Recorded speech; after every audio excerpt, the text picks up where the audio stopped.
मेरे मत क्षेत्र में गुजरात में भी कहा हूं, अगर गुरु तेग बहादुर न होते तो हम कोई हिंदू न होते, कोई सिख नहीं होता, पूरा भारत समाप्त हो गया होता। इस देश पर नवम गुरु के जो उपकार है वो 5000 साल के बाद भी इसका शुक्राना अदा नहीं हो सकता, कोई भूल नहीं सकता।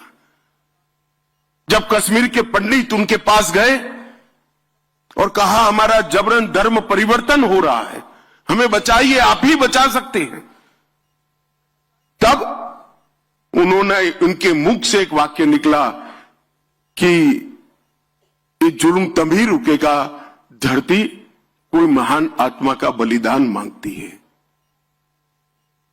और मित्रों, उसी वक्त कहते हैं ना, पूत के लक्षण पालने से, उसी वक्त 8 साल का बालक गोविंद राय दशम पिता पास में खड़े थे। उन्होंने एक क्षण का भी विचार करके करे बगैर कहा कि आपसे महान कौन हो सकता है, अगर बलिदान देना है तो आपको ही देना चाहिए।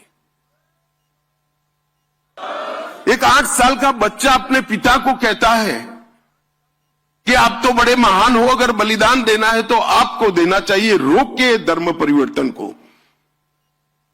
और फिर नवम गुरु की वो महान यात्रा दिल्ली तक की, और औरंगजेब को कहा कि धर्म परिवर्तन बंद करो, मुझे अगर धर्म परिवर्तित कर देते हो तो पूरा भारत धर्म परिवर्तन करने के लिए तैयार है।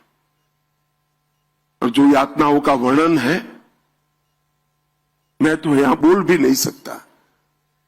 इतनी यातनाएं सहन करने के बाद भी जुल्मी और अत्याचारी लोगों के सामने अपने मक्कम इरादों को कभी उन्होंने पिघलने नहीं दिया। ढेर सारी यातनाएं सहन कर अपना बलिदान दिया।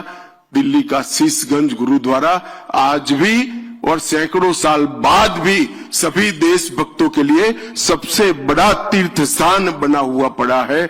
और ये सभी देश के लोगों को दिखाता है कि एक व्यक्ति अगर चाहे तो शासक कितना भी जुर्मी हो कुछ नहीं कर सकता, व्यक्ति का बलिदान उसको शासक से ऊपर उठा लेता है।